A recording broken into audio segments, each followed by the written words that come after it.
So we've been hanging out with my dad, and we've been building this rim machine, and I'm really, really impressed with how he was able to turn my idea into an actual unit that is designed to cut rims.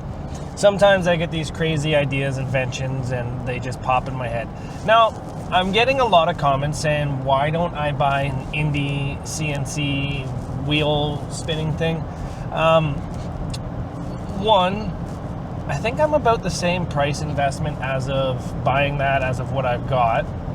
Like, yes, the table's going to be modified a little bit more, but I actually built an Indy one at my house, and I spin my own rims. But the problem with that is it's kind of hard, and I want to get away from the plasma cutter. My plasma cutter isn't the best, and I think that it is kind of hindering how I do the job, and I think that even, like, you guys see me buffing the rims on this machine, and I think that it just makes it so much easier just to put the rims on it, turn the grinder on, and walk away. And the best part is I can use all my little cutoffs. So apparently, the next step for us to do these rims is we got to cut the centers out. And apparently he's built an arm to cut the centers out.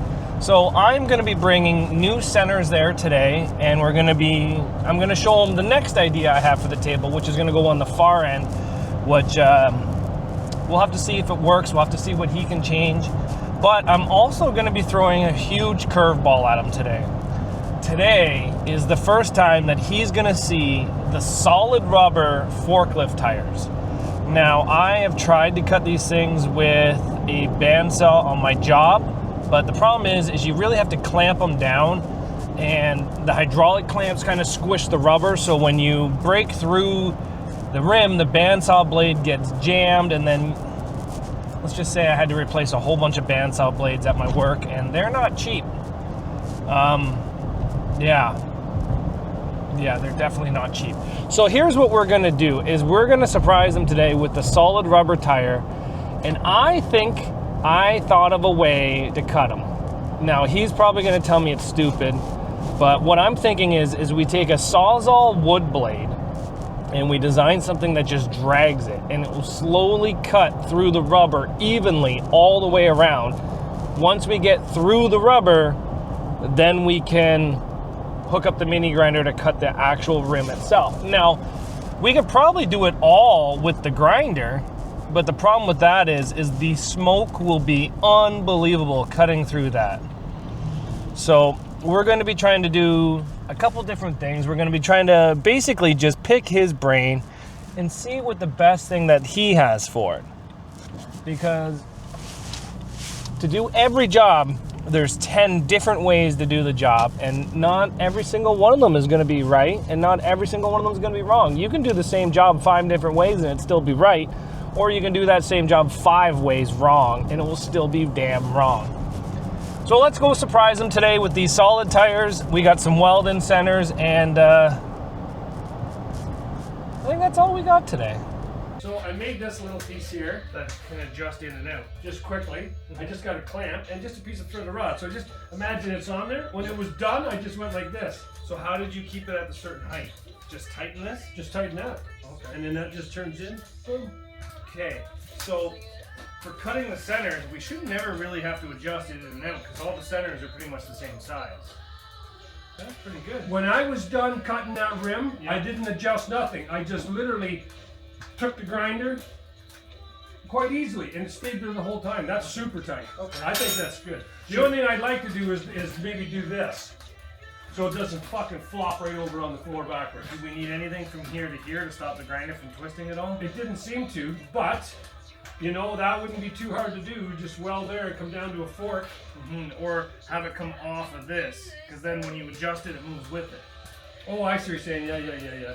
Just have it so like. Yeah. But honestly, I had no problem. Okay. I had no problem. And I was walking around and looking, but see, like I say, a few times I go, oh, this is easy. Then I went, what the fuck was that? And then I figured it out. It came straight, and then it fucking pulled it over. So that's why the blade looks a little rough. She went sideways a few times. Yeah. Well, you're also making that blade do something it doesn't want to do. So now, oh, that's exactly what that is, isn't it? So now what I'm thinking is we have a hole here in the center, so we can put and have a nut welded to it, and then a big washer. Yeah. Is it long enough? Yeah, plenty long. Okay, Different rooms will have different offsets. All they need to do is find a couple nuts for it. Yeah. Now, here's what I'm thinking.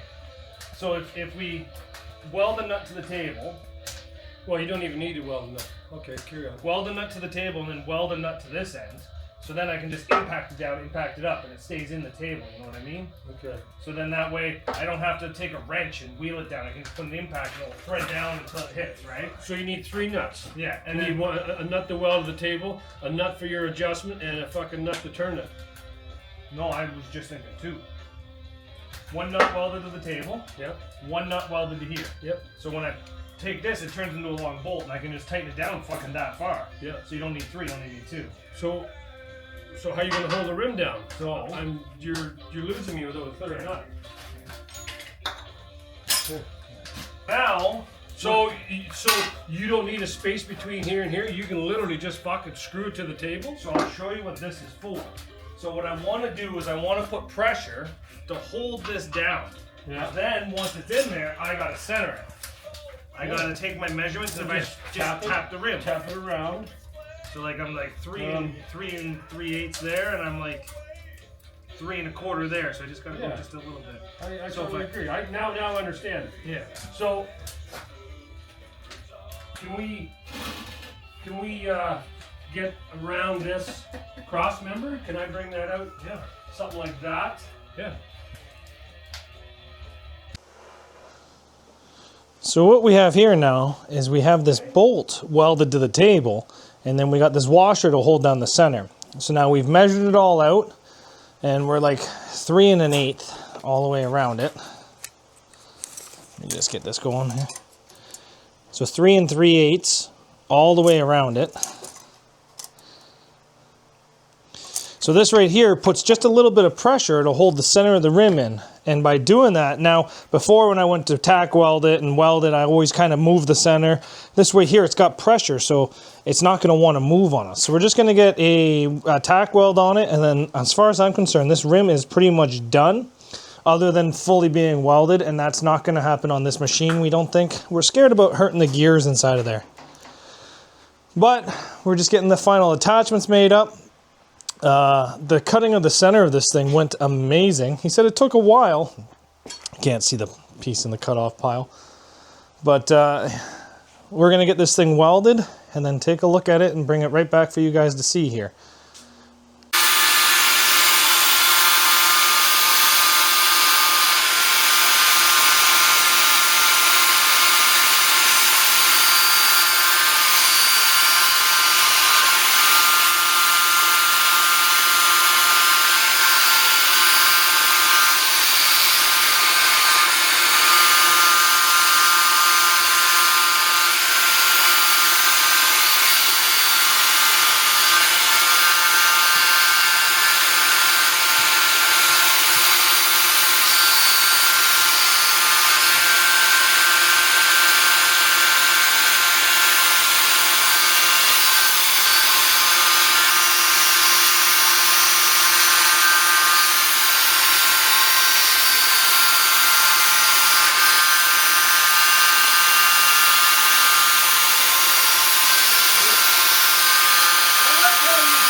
What do you think?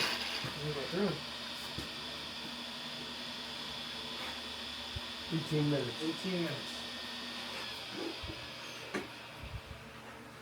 Let's just try to take her off. Oh, I went through much farther than you did. Did you? Oh yeah, that's not gonna fall out. I think let's give her a try. Well, you may be able to whack with a hammer. Yeah. You know, like a baby sledge. Ooh, careful your foot. But that's not bad at all. You did. That's fucking incredible, Zach. Hot? 18 minutes. No, it's not that hot. So listen. This thing can't be adjustable. So we used this to just cut out the center right here. Went pretty smoothly. Took us 18 minutes. And this, it went pretty smoothly. That was one of our first times. I was starting to speed it up and give it a little bit more near the end. And then just kicked it out. But you can see how little of the blade it actually used right here. And that was not very much. Yes, we are riding on the edges of the blade, but I might try to use all my end cuts of blades here, like my half used up ones, just so they don't bind in there. But honestly, guys, now this thing is set up for cutting the faces out, cutting the widths, and to hold the rims to get them all welded in. So we can go from a fully fledged rim to this thing right here in no time. And now it's fully set up to be welded. So we're going to do our full passes around here. We've spun it to make sure she's plumb, square, and then we have all of our face cut out of it now to multi-centers in. So hopefully, you'll be seeing me, oh my god, is my face dirty. You'll be seeing me running some extra rims this summer. So hopefully we can get some nice chrome ones and build some nice fancy ones. And who knows what's going to happen to these. And unfortunately, after 5 hours, we've got very upset at that rim. All we've done is got the center out of it, and we broke, I think, 17 drill bits, a whole bunch of zip cuts, a sledgehammer. We've had a rough day with that. So we're not going to mess with that one anymore. He wasn't happy with that surprise, but whatever. We'll have to see what else we can do. Thanks for watching, guys. And this is my rim machine that my father and I have built. And it's nice to have your dreams come to a reality. And it's kind of worked out to almost everything I thought it would be. So thanks for watching, guys. And we'll see you back here later on Zach's Workshop.